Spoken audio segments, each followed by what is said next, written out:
The Eye and the Edge Festival. So we have some very exciting content for you guys today. We do indeed. So we have a short movie coming up that tackles issues like discrimination and racism, and it's made by a group of young people here in County Galway. Yeah, guys, and this is a topic that is so relevant in today's society, so do make sure you tune in.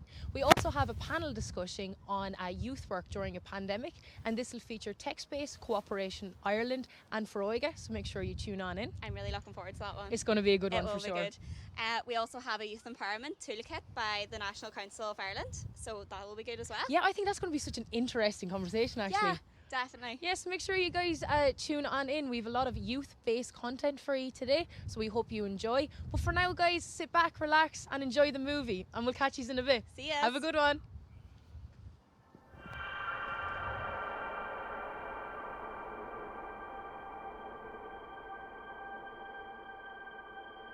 Because in this generation, the best example of words can hurt.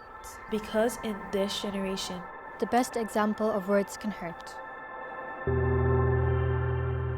People carelessly commenting false beliefs without thinking about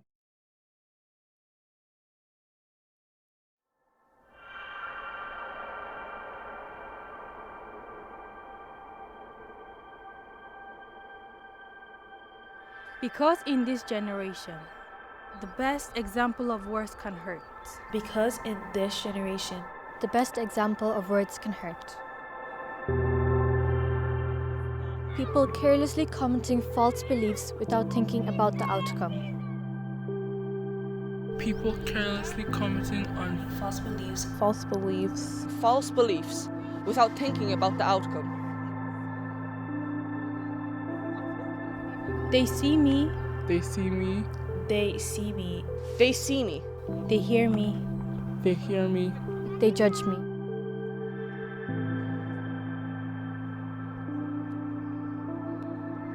But when I speak, they tell me to be quiet. Why do I have to be quiet? Why do I have to be quiet? Why am I seen as a threat to others? why am I seen as a threat to others? Why can't we stand together and be together as one? why am I seen as a threat to others? Why can't we stand together, be together as one? I can't hide or disguise who I am. Yet they invalidate me.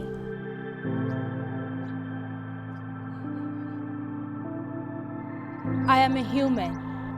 I have emotion, and I feel pain just like them. I am a human. I have emotions. And I feel pain just like them. Yet they fail to see that. Yet they fail to see that.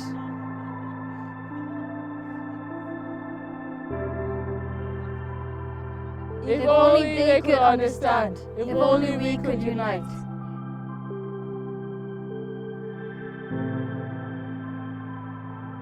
Yay! What's up, people?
Start, Nolik. Yeah. Okay. Yeah, go for it, Noel. Hi, everybody. I think we had some technical issues there. I'm not quite sure where we were at with things, so we'll begin from the beginning. I want to introduce Jen Hessman from TechSpace Ireland, Siobhan Dignan from Feroig, a youth development organisation, and Barry Finnell from Cooperation Ireland. So I suppose just to start off that we're very sad the event isn't live in person. There was great plans and there was Trojan work done by Galway 2020-21 to make that happen. And look, that the event is happening at all online is a great achievement. And thanks to 2020 and thanks in particular to Nolig McGuinness, who's been doing Trojan work, trying to get things moving and keep things moving. I suppose just an initial comment from myself, and I'm aware one of our panel is in a different political jurisdiction, but as part of the European Union, this is obviously a European event, if Ireland as a small country on the periphery of Europe was to try and row its own boat with regard to getting vaccines, getting access to expertise and things like that, I wouldn't like to think what state we'd be in. There's been, a lot of talk about some of the issues getting vaccines and getting things up and running, but it seems like we're in a good place now, and it's heartening to see a poll yesterday saying that 85% of Irish people are very happy with the membership of the European Union, and long may that continue. So I suppose the first question to the panel, and whoever wants to jump in first, is how are you? Obviously, there's been a pandemic for 14 months, and we'll get on to youth work response in the pandemic, but everything is about people, and youth work of any of the services is about people. So how are you doing? I can go first if you want. Well, I'm great. Today, I think most people can relate now at the minute with the ease of restrictions and the sunshine that, especially after the last few months with lockdown and the dark winter and the dark evenings, that it's great to be able to get out in the sunshine and move around and listen to the young people out playing now at the minute. If there's any interference my side, you'll probably hear some of the neighbours out playing. But yeah, it's great. Okay, Jen, you're smiling. Barry, go ahead. Go ahead, Barry. I would just echo what Siobhan has said, and good afternoon, everybody. I'm Barry Fennell from Cooperation Ireland. Yeah, as Siobhan has mentioned, it's been a challenging year, I think, for a lot of organisations and for ourselves, particularly those that work with young people and as well as being involved in community-based work. But it's great to see that there has been a lot of efforts, as Noel has mentioned at the beginning, by other people just to keep things going and trying our best to work and deal with the pandemic as best we can. And yes, in the north, it's slightly different. In Northern Ireland, there's been a lot of challenges for ourselves. But I think generally what I have seen is that people are quite resilient to things, and they just try their best to get along with lives. And I mean, I have children of my own, and it's been challenging and difficult, and I think we're all going through the same process. But I think from an Irish perspective as well, it's that sense that we can overcome things if we actually work together. And I've been encouraged by many of my colleagues as well as other organisations who have just adapted very well to everything. And I just hope that things will begin to improve as we go through this. Super. Yeah, just to add to what Barry said, it's wonderful to work with such an adaptable group of people, I think, and resilient group of people and creative people as well within the youth sector. And I've really seen that this year. So today I'm feeling good. The sun is shining in Galway, which is good. And I've got all my broccoli planted and all my spuds and onions and things in the ground. So I'm delighted with myself this morning. And just also that it's such a privilege to be able to talk to so many people from around the country as well, and also have the garden planted in the meantime. So I think that there's upsides to this spring for sure. Yeah, and I think we've all appreciated to some level the slower pace of life for the last year. I think it's made us all reflect a little bit on the positive side. That things were very hectic before that. We were all very much on a treadmill, and look, it'll be interesting to see what we can take from this last year. Obviously, there's been horrific circumstances for people, but there's been some good to take from that too. Interestingly to note, the NYCI, we're doing some research, the National Youth Council of Ireland, we're doing some research, and the experience of young people has been extremely positive of the sector, of the youth work sector during COVID. Young people, the research found that the sector was very, very responsive, and that it provided vital interaction for people. Obviously, there's been huge loneliness out there, and huge worry for young people. Barry speaking about his children. I know myself and Jen have both got young children too, and when creche wasn't on and various different things like that, and you're trying to work and you're trying to do everything, it's been difficult for people. I suppose that brings us on nicely to the youth work response to the pandemic. Jen, do you want to take us through some of the text-based response to begin with, and then we can move on to Barry and then on to Siobhan? Yeah, great. So for us, I suppose when the first lockdown hit in March of 2020, I think everybody was looking to the text-based program. So just to give you a bit of background on the text-based program, what we did before a lockdown was we'd travel out and train and support youth workers and teachers to implement technology in a creative way into their work. And we work with Kamara Ireland. So I work for Kamara Ireland, and it's one of our programs. And what Kamara Ireland really specialise in as well is being able to help people with that really basic ICT skills as well in an education sector, and also send out refurbished hardware.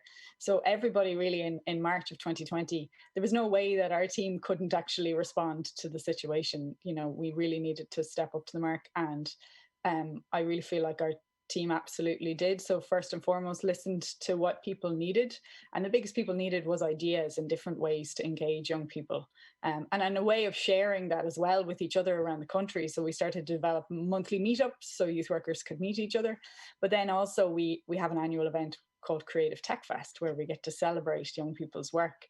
And I would say this year, well, in 2020, we saw more entries than we ever did, which in that of itself really showcases, I guess, the absolute reality of the fact that youth workers never stopped. There was never a break in service when it came to youth work. They were stopping maybe to take stock and go, okay, what can we do? And I really saw things like STEM kits being created and delivered out to doorways, youth music jams happening online. You know, the most creative use of technology really came to the forefront for us.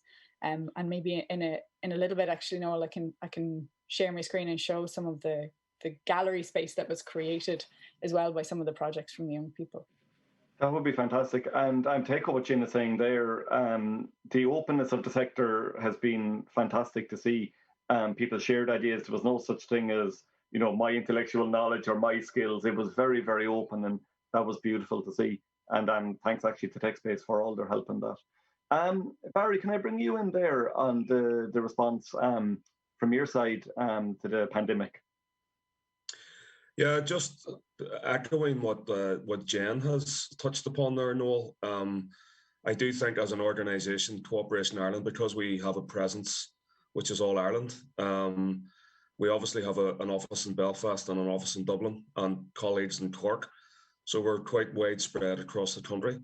But in terms of that initial sort of reaction to what was going on, it suddenly became very clear that this just wasn't global and far away. It was actually impacting upon the island of Ireland, and it was going to impact us all in a way that we probably would never anticipate it, or we would never have imagined. So from the very start, and again, Jen touched upon the date there, it seems to be a long time ago. So February, March, we were sort of beginning to make plans for how do we make these adjustments? How do we try to, as an organization, to ensure that we have a presence? And a lot of the work that we do, primarily it is peace building and peace and reconciliation and bringing groups together. So that for us was basically impacted and sort of taken away. So we had to very quickly ensure that contact was maintained. And one of the ways that we did that was obviously via the technology that was out there and available.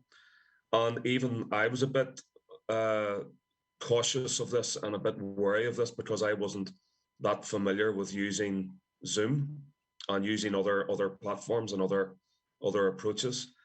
But as Jen has mentioned as well, I do think that the youth sector and practitioners in particular, and I would include myself in that sort of description in terms of I am somebody who is working with young people on a daily basis. So I had to come up with ways in which that was not better, but I just had to replace my existing approach with something different. And what we did very quickly was just we moved online. We utilized what was available. We brought in guest speakers. We tried out different activities. We did small groups. We also had youth-led sessions.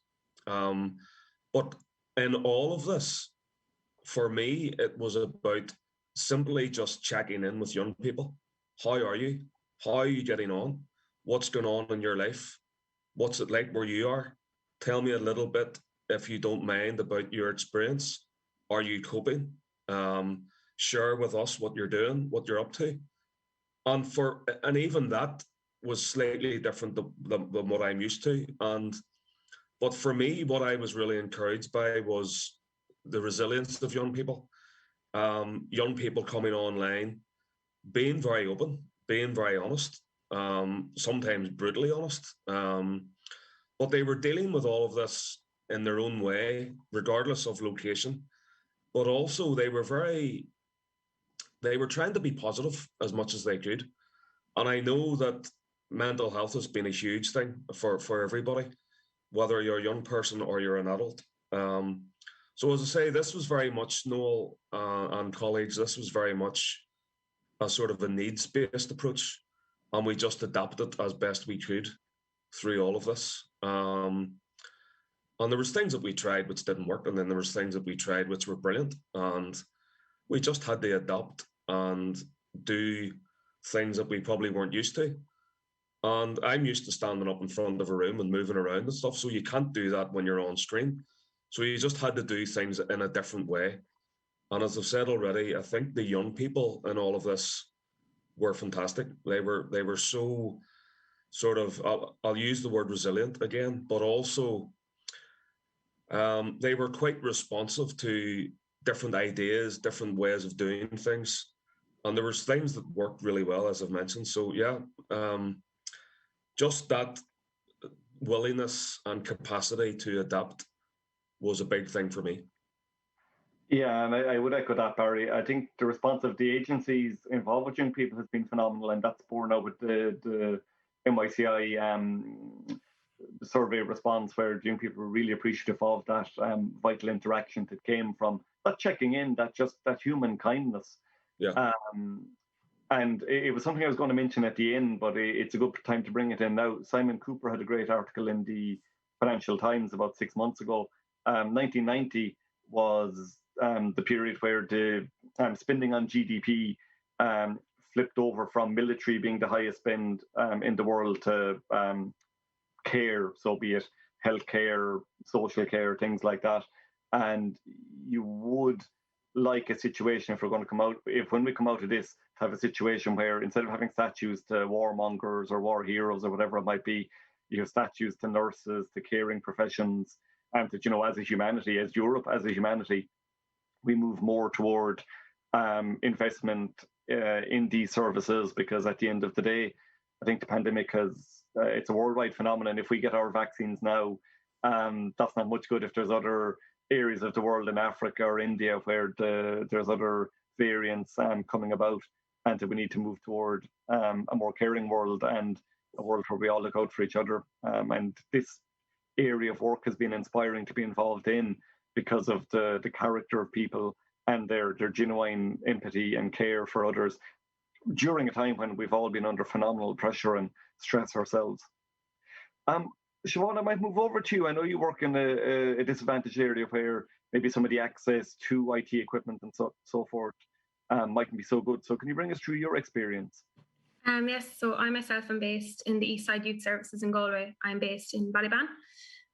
So to echo what Jen said earlier, Foróige never really stopped when the pandemic hit. They really moved towards what they could do online, what they were doing previous, what they could do online. we started developing programs that could apply online. So from things like music generation, where young people would come into the centre and they would have a music teacher, we moved it to Zoom. Things like sound surfers, where it was music percussion, it became online. Some things have really worked brilliantly and the young people have really engaged in. And then other things like programs that have been developed, such as the Level Up, which is about teaching young people computer skills and using online apps that they can enhance their skills. Like that has worked in some areas, and it hasn't worked in others. It has not worked for us in Ballyban because some households, maybe the internet isn't as strong. Maybe in other households, then, there might be 5 or 6 young people in the house and fighting over a computer or trying to use the internet at the same time, and then the noise in the background, they're just not as willing to engage. So we have found that as the year has gone on and as the pandemic has moved with all the various lockdowns, the young people have slowly started to disengage a bit because of the online work. It's, I think, a bit of Zoom fatigue, as I'm sure some of us can relate to. So we have really tried to go back to the drawing board and try and see what we can do to re-engage them. So we've been doing lately like packs, care packages. So once a week we might bring out a care package where, we might have arts and crafts, and then another week we might have baking or cooking skills that they can do, or Easter packs with different games that we've done up for them and we drop them out. And then also as well, we've been doing the Safe Food Initiative, Healthy Galway. So in Ballinfoyle, we have one youth worker who has been working with 42 families doing that. So it's been brilliant. And I think one thing that's become very clear for us is that there's been a lot of communication between the different projects. So I might ring one youth worker and they might say, okay, well, this isn't working for me, but this is, maybe you should try this. There's an awful lot of communication between us. Because it can be quite hard when you have young people that aren't engaging for various reasons, and you want them to engage and you're kind of on the drawing board trying to think of different ways. So if you're linking with someone else from another project, it's very good to see what works for them and what doesn't. So it's just, I suppose, a matter of keep trying new things, and if something doesn't work, that's fine. Go back and try something new, and hopefully the young people will prefer that or engage with that a bit better. And thanks for that openness, Siobhan, because I know it's an issue with the sector where sometimes people are almost in a position where they feel they have to overpromise what they can do and almost kind of expand things because people are afraid of losing funding, to put it bluntly. So that's very open and honest response. And I think that reflects that the response from government has been pretty good on the island. There have been investments put into the sector, and at least people haven't felt generally a fear of losing their jobs. They've been supported. They're like, it's been easy for the government to have a good response because the response from youth workers has been good. But it's a political issue also. I mean, we lived through, certainly here in the Republic of Ireland, there was an idea at one stage before the economic crash that it was Ireland Inc. It wasn't so much Ireland as a country, and we weren't so much citizens, we were consumers, and that Ireland should be run almost as a business. And I think one thing that the pandemic has shown is that there is a place for the state, and this kind of end of history idea might need to be looked at again, where you can't whittle away the state, or else when something like this comes along, you're sort of in trouble. Jin, would you be able to give us a live example of some of the work TechSpace we're doing? You mentioned earlier you had a video from just to touch on what Siobhan said before I share my screen, in terms of access, I would absolutely say that that's what we kind of heard the most from youth workers who were working with young people from the likes of the travelling community in Ireland or in Gaeltacht areas, Wi-Fi and access being a massive thing. So when we developed our annual event, Creative Tech Fest, which usually takes part up in Dublin at a big, exciting venue, and young people from around the country get to come and they do workshops and they get awards and recognition for the type of work they did. Instead, what we had to do was really support youth workers to develop alternative projects from home. So they might have been things like gardening projects, how to build a rocket, all sorts of really exciting things. And those kind of kits that Siobhan, that you talked about, we saw that really happen across the country. Youth workers just developed kits and activities so that young people weren't just reliant on a kind of a Zoom video call being their youth work experience. So I'm going to share my screen, and what I'm going to show you is actually what the Kamara Ireland team had done is we built normally where we'd have this venue up in Dublin and showcasing everybody's work from around the country. We'd have this year, or 2020, it was supposed to happen in Carlow Arts Centre down in Carlow as a central space. So instead we built it virtually, and we showcase some of the young people's work. So you can kind of see here, young people got VR headsets that were sent out around the country, and they got to then walk around this virtual gallery and see their work. So this room here, actually, I love this room because this is called the Scribblebot room, where young people would have built Scribblebots from home, and you can see everybody's different ones.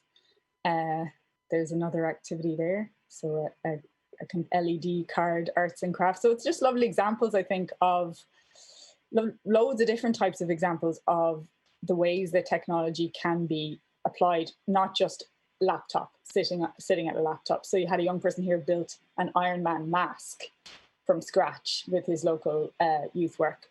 You know, and this is really progressive, exciting work. A young person here from the school completion program, he'd actually built from scratch a motorized car with woodworking, gears, everything working, you know. And for me, it was just so inspiring in the middle of a pandemic. Here's these young people who are inventing and making with their youth workers from home, a helicopter, for example, built from scratch. And I just think, you know, when you talk about resilience, Barry, and Siobhan, when you talk about the reality of access, the reality of the opportunities that the youth workers are just recognizing, okay, we need to do something here. We really saw it, I think, in 2020 and 2021. And just saw the different ways that technology can enhance youth work. And it doesn't always have to be the traditional laptop video call, you know? That's spectacular, Jen. It really is. And again, when I first started with Feroig in 2007, I remember there was annual plans and reports going into the funders, and it was sort of a bit of sticky tape and a photo and a few lines. And you see how with technology things have moved on, our ability to convey what we do. And even, okay, from 2007, but also from 2019 or 2020, whenever reality changed, and people have moved over to this kind of work, and people have really done their best. It's fantastic. Can I ask a question? I'm going to start it off with you, Barry. Have you found any, or what has been your experience of working with people from different backgrounds, be they political, cultural, religious, working together online? And I'll say to you, Barry, because Cooperation Ireland, obviously, this is something you have huge expertise in, but I'll move over to everybody, obviously. Yeah, no, in terms of what we do, as I mentioned earlier, our focus is basically about bringing groups together. So it's about providing that space where the interactions and conversations can happen. But the challenge for us when we obviously moved online was how do we ensure that there's that meaningful interaction that actually still takes place. Quite often, if you go, for example, if you take a youth group away to a residential centre, you can have a meaningful experience and conversations over different parts of, say, for example, the weekend, or you can structure the programme where young people can have time on their own. But when you're looking at a screen, it is slightly different.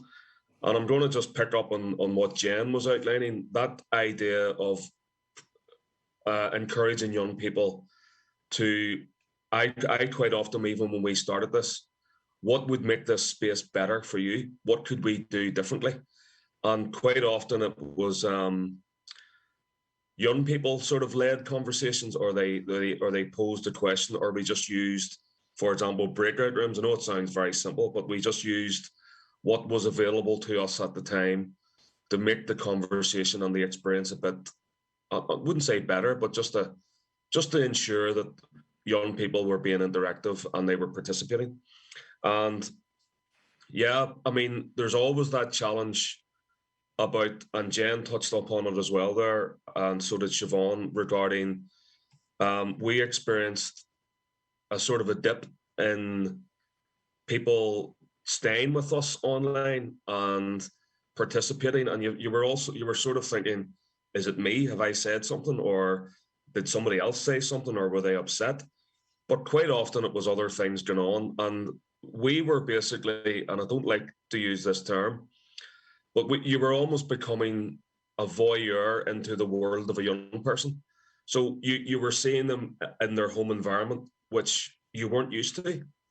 So you had to have that level of appreciation and acknowledgement where they were coming from, when they were joining the meeting, could they stay for the entire duration, or were there other things going on? So you had to be very careful about all of that. And I know it's been mentioned a little bit, and I just wanted to flag this up as well. Digital poverty would be one of our challenges in terms of maintaining that link and connection with young people. But overall, Noel, I do think as an organisation, we just utilised what was there in terms of the technology, as well as what we do in terms of facilitating conversations. It's just having that responsiveness, and I think you touched upon it as well. It was probably being a bit more empathetic to what was going on, rather than coming on and going, "Oh, what kept you?" or "What was going on here?" or and you could probably get away with that sort of externally, but when you were online, what I found, it was a slightly different dynamic, and you were just going through this as best you could. But I really loved the idea that Jen was coming up there with. Basically, young people were able to work on a sort of an individual project, and that was probably to occupy their time, as well as I can actually showcase my flair and creativity and my ideas with others. And I think that was absolutely brilliant. We've done a little bit of that in the work that I've done. We're working with young people at the moment on basically a film project, and it's almost like, rather than a manifesto that would be a booklet, it's a manifesto that's visual. So I do think that encouraging that creativity and sort of saying to young people, these things are possible if you put your mind to it.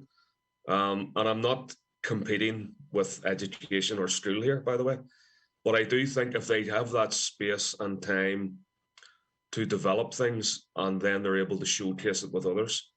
And I mean, that virtual sort of gallery that we saw there was absolutely brilliant, really superb. And I mean, I think that was very, very positive. And also just on that, it's so nice to hear, Barry, your own nuance and respect for the young people you work with, that, you're being invited into their home environment, and there can be all sorts of things going on in their home environment, and that trust that needs to be extended to you is huge, and it's very beautiful that you're aware of that, and I commend you for that as well. Look, brilliant. Siobhan, your experience of working online with young people from different backgrounds, and how that has been. Well, one of the things, I was talking to a friend the other day, and I think she made a point that I think is very true in the area that I work in. So in Ballyban, there would be a huge amount of diversity. In the east side, there's a huge amount of diversity. There's over 33 different nationalities, different religions, different cultural backgrounds, and it's amazing. But it can be quite hard for a young person that's their first language mightn't be necessarily English. So in person, they're talking to people in person, and they might find it a bit hard, but they're in person, so it's manageable. But if you're on a Zoom call and mics are being turned on and turned off, and English isn't their first language, it can be quite intimidating. And someone might say something, and they might be like, "Okay, I'll respond to this," and someone else might have responded first, and it's quite intimidating. So we have found, like that, much like what Barry said, like digital poverty as well, where some of the young people, they don't have the equipment to be able to the connection might fail, they mightn't hear what's going on, and then they lose interest, and they mightn't want to engage on Zoom. And you might see their personalities as well. You might be on a Zoom call with a young person, and they might have the biggest, bubbliest, brightest personality, but because they're on Zoom, they're not showing their true selves. And especially when you're working with young people, when you're with them, they have a much better sense of you as a person, and they might engage better with you and talk to you. Whereas when you're on Zoom, your face on a screen they're not necessarily going to want to talk to you or share something with you, especially in a big group like that where it's all faces on a screen. So it can be quite hard to engage. Some young people love it. Some young people really have taken to it and they love it, but others, it has been quite hard, especially if English isn't their first language. And I really worry about young people's mental health, being socially isolated and not being able to engage on that level. But then there are also young people that have thrived online that will have social anxiety around, going back to face-to-face meetings and going back to in-person group work. So, I think as a youth worker and as an organisation with Freud, that's something that we will really need to focus on is the mental health of young people and what we can do to facilitate, helping them and supporting them. Indeed, I think the mental health of young people and of our colleagues, I can imagine a stress on everybody if and when we go back to sort of normal life, and just a sort of a strain on people. I think organisations are going to be very sensitive to that. The same question to you, Jen, and also an add-on question, the question through here from our social media team about what platform did you use to create the online gallery that you showcased earlier? Yeah, so I guess a big shout out to our supporters for the Creative Tech Fest, because they really rallied behind us when we decided to change it up. And obviously something to really support what you've said there, Siobhan, is that going forward, I can't see us ever getting rid of the virtual reality gallery. It's only going to grow and improve. It was a quick and creative response to an issue where I suppose the room I showed you there is actually just one room. So we have a STEM room, we have a digital creativity room with all your films and your music projects, and then we have our podcasting room. So just the amount of work that's in there is absolutely amazing. It was built from scratch using kind of the support of one of our sponsors called Sonalake, a software business, and then also our very own computer science coordinator, who's actually a youth worker himself from background, but he really got stuck into it and said, okay, we'll build a VR gallery, let's do it. So a big shout out to Paul Ammond who built it. But in terms of if somebody's actually looking to do that themselves, what we have now developed is a training called in the area of virtual reality and how youth workers can actually engage in virtual reality, and that's come out of those meetups. So you've got software platforms like Altspace, which I know Freud at the moment are really exploring different ways young people can meet in Altspace, but also there's another one that we are specializing in the moment called co-spaces, where young people can actually build their own space in a virtual reality. And I think as well, what we saw is some youth workers, instead of engaging with a young person on Zoom, they actually started to engage with them using, PlayStation or and it's quite interesting for us to think about this, because in terms of our European projects that we've done, if you have a look at digitalyouthwork.eu, you can see the likes of Finland have been doing this for 10 years. They just can't believe that we weren't thinking about this before, where you'd have a youth cafe or a gaming session with young people online. And obviously there's safe and interesting ways to do that. So I think no longer do the youth sector have any choice but to learn about these different platforms. And then in terms of access as well, Sean, the Trinity Access program teamed up with Kamar Ireland this year, and we developed the Tech to Students program. So that's a scenario whereby people can donate laptops to us. There's a group of students up in Trinity who are frantically trying to clear them and wipe them, and then we're sending them out to the young people who need them most, especially exam years. I think there was a big presumption in terms of state support for young people, the amount it would cost to actually supply every young person in Ireland with a laptop. So the reality for young people in digital poverty is awful, because all of a sudden you don't have access to your youth club. You also don't have access to school or education anymore. So yeah, I think there's a big need for us to really look at that. And I guess through our programs going forward, absolutely there'll be a blended approach. But we will need kind of the state to really look into what are the needs and where are the needs, and look into the youth sector and the youth services in Ireland to be able to support us on that. Excellent. And I suppose that kind of, well, actually two things. One, it's very nice, like the internet, it's kind of, it came from a very socialized space where it was very open code and very open source. and it's been beautiful to see the sectoral response using the internet has been very, very open. People have been sharing ideas, good on all the kind of stuff you talk about there, Jen. Has been great to see. People haven't been so much in their own little shells or bubbles or spikes. They've been very open and caring, and look fantastic. I am conscious time-wise, we're probably down to the last 3 minutes. I know some of our panel members have other things to get to as well. Can I ask briefly, maybe a minute per person, and Jen, you've touched on it already. What would you retain from this 14 months, and say we get back to normal in 5 months' time or 3 months' time or tomorrow? What would you retain from this 14-month experience? Barry, I'll start with you if you don't mind. Yeah, no problem, Noel. I think the big thing for me would be that sort of sense of looking out for others. The willingness to also, quite often you're just focused on your own work and within your own organization, and you don't tend to look beyond what everybody else is doing. But I do think that willingness to take on board and to share with others. And I mean, I was just going back to just to give you the example, when we adapted last year and all of this, there was a sort of a group that was set up through Facebook, and it was called Self-Isolation Youth Work.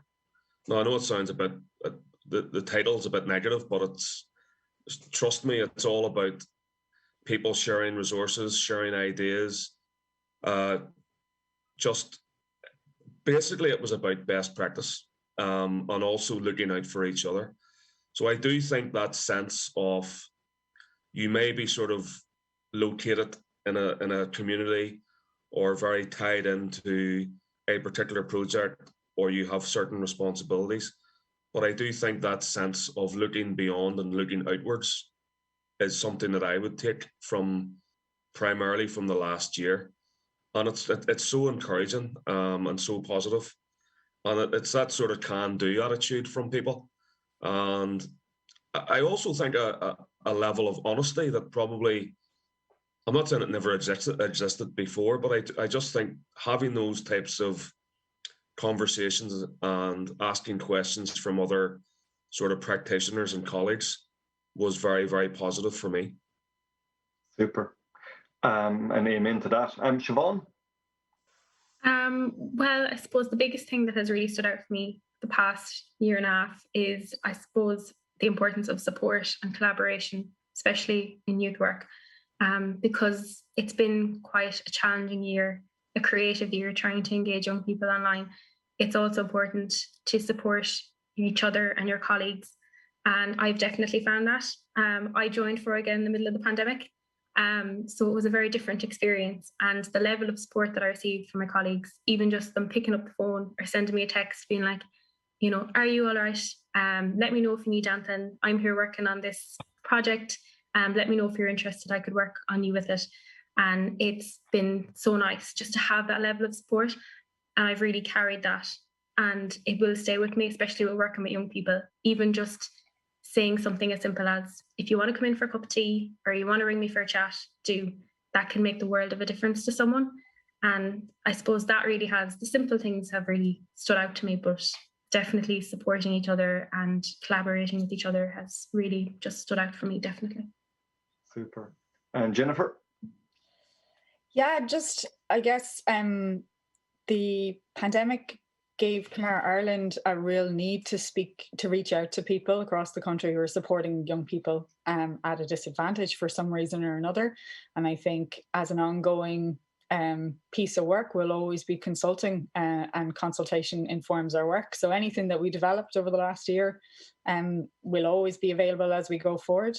And then I think it's always going to be blended learning is the new buzzword, I suppose. And as in a way, it will always mean that we can reach the young people who maybe live in Gweedore and the Gaeltacht, have to get up at 4:30 in the morning to get to an event in Dublin, you know. So we're just hoping that it's going to help us to reach as many people as we can who need support. So yeah. Super. Well, everybody, thank you so much. Thanks, Jen Heston, and thanks, Barry Fennell. Thanks, Siobhan Dignan. It's been a really nice discussion. It's obviously this was a pretty unplanned event in the sense that we were leaving the conversation flow as it would, and it's interesting that the themes that emerged were so strongly on care and society. And if we get to a stage where there's statues to youth workers or social care workers, nurses, people who were involved in that broad sector, it'll be a very happy place to be. So look, lads, thanks very much. It was a really enjoyable conversation. Thanks also to the European Youth Forum and to Galway 2020 for organising this whole thing and for all the good work that both organisations do. Okay, thank you, everybody. Thank you very much. All the best. All the best.